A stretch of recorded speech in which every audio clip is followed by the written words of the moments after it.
2020 wasn't that great of a year.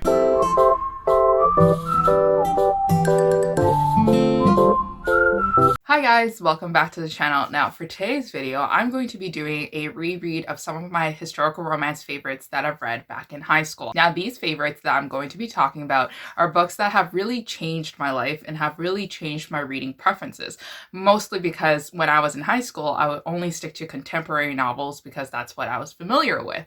But then when I discovered historical romances by stumbling upon these three books, it really just grew my obsession and it really helped me grow this collection as well, and I absolutely cannot thank these books enough for it. So I decided to reread these books as they hold a special place in my heart, and they're also on a shelf on my Goodreads page that I rarely talk about, but I feel like if you guys are interested in books that I really want to recommend you, definitely go check out this page on my Goodreads. It's a shelf called Absolutely I Would Recommend You This. Basically, I decided to do this video because I've been thinking about rereading some of my favorites all December long since 2020 was just an awful year. And the only way that I can cope with all the bad things that were happening was by rereading some of my favorites. And then after the Bridgerton premiere and all those episodes were released, I absolutely had to go read more Julia Quinn novels, and especially my favorites that kind of made me fall in love with historical romance, and also Julia Quinn as well, and other authors. So most of these books are books that I will be talking about in some of my upcoming future videos, depending on which video I upload first. But the first book that I want to recommend to you is actually Lady Bridget's Diary by Maya Rudolph. Now this one is actually based on a 1990s classic film that you've probably already seen before, but it's called Bridget Jones' Diary,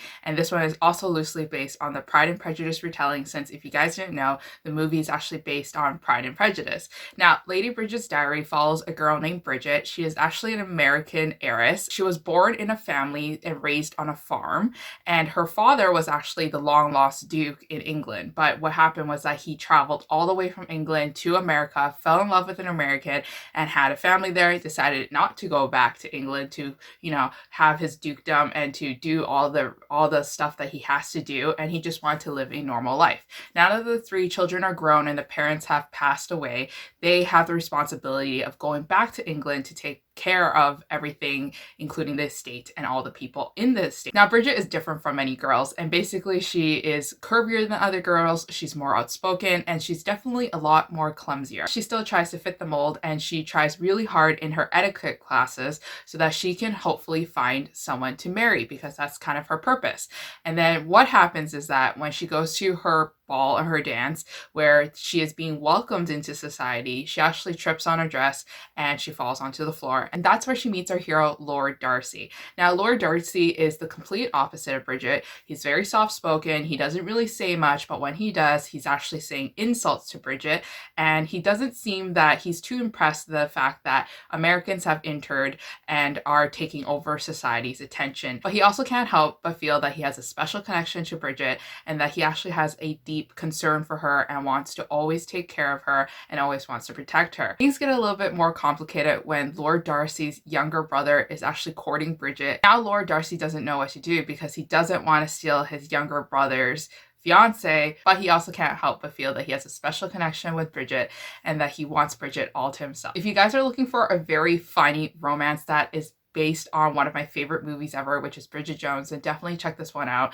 This one is something that is definitely will make you laugh, will make you feel so warm and so sweet at the end of it. And I feel like Maya Rudolph does a really good job at wrapping up the story in the end, especially her epilogues. Her epilogues definitely make me scream because they're just so sweet and they're just so cute, and I just love these characters so much. I also love the representation in this book as well, especially because it features characters from the LGBTQIA+ category, and then it also talks about what it means to be in that category during that time and the troubles that people go through when they just want to be with someone that they actually love. So the next book that I read was actually a reread of 10 Things I Love About You by Julia Quinn, and this is actually book number 3 in the Belfstock series. Now this book was something that I really liked, and for the longest time I always confused this book with Maya Rudolph's book because the two covers of this book look eerily very similar. But do not be confused, even though that I think that both books are actually based on two really great movies,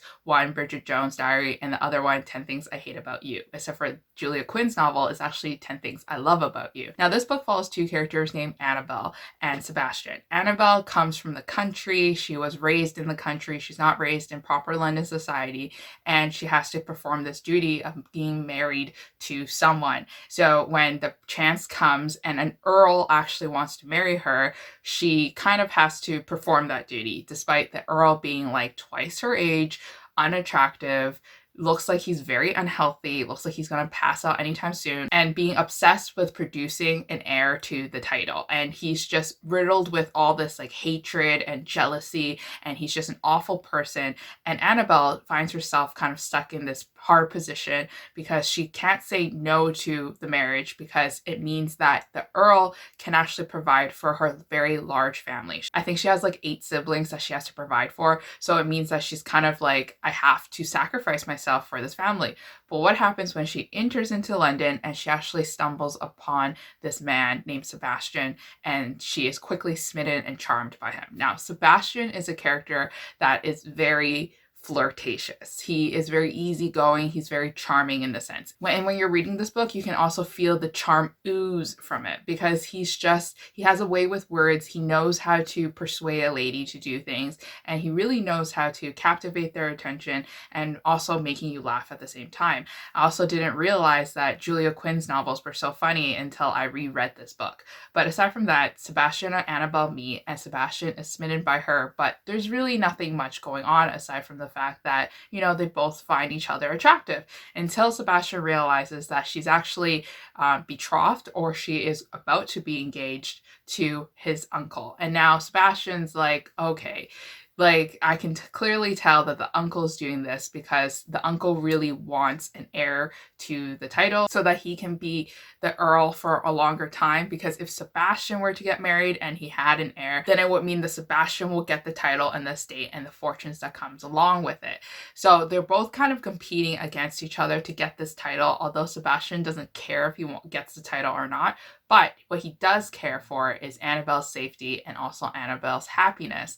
So they actually have a relationship and they fake court each other to try to get the uncle off her back. And this one was super cute. It was super funny, and I really enjoyed this ride. Like, I find that the banter was really cute and very sweet because it first started off like they were liking each other, but then it quickly turned sour and the conversation deteriorated into sarcastic remarks. And then all of a sudden, Sebastian and Annabelle are thrown together in this situation where they know that they're stuck in between a rock and a hard place and they just want to get out of it. So they try to think of as many plans as possible to get out of it, and it was just a fun, fluffy ride. So definitely check this book out if you guys are interested in a charming character and a girl who is very strong and who just wants to help her family. Now, the next book I want to recommend to you is my favorite of all these 5-star reads. So if there was like a rating higher than the 5 stars, this one would be there. This one's called Just Like Heaven by Julia Quinn again. And honestly, if you guys watched my Bridgerton reading video and you guys saw that I had like trouble reading Julia Quinn's Bridgerton novels, and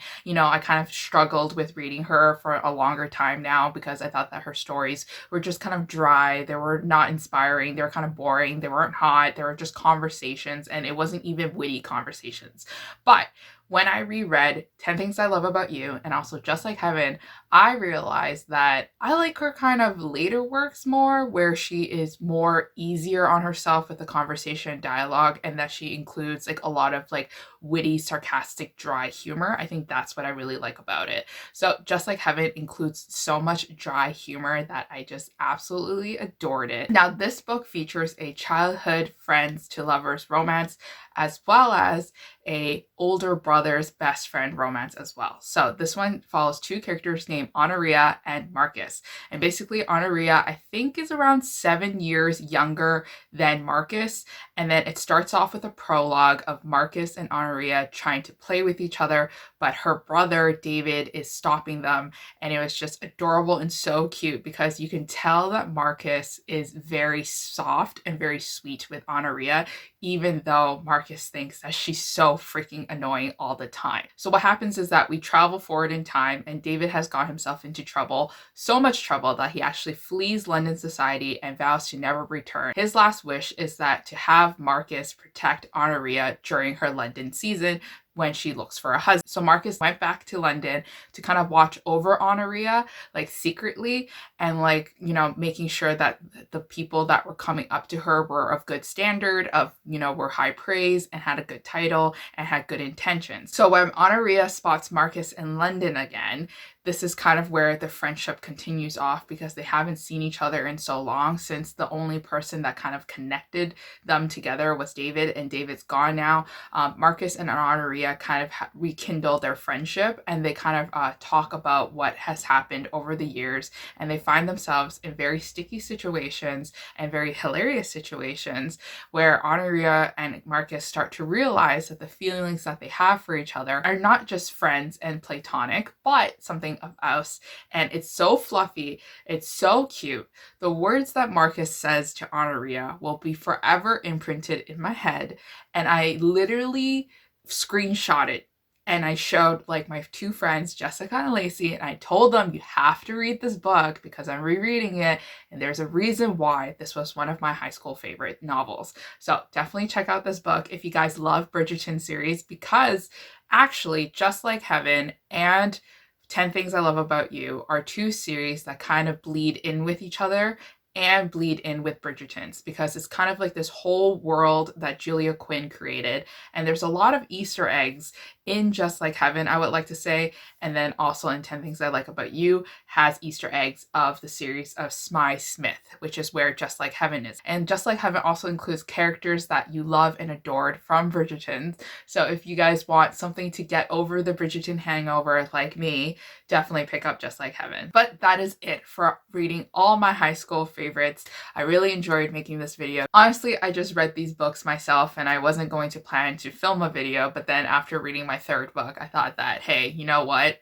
They deserve a video and they deserve your attention, and you should read them. So let me know if you read these books before and let me know how you feel about them. But until next time, I'll see you guys again with another historical romance recommendation video. Bye.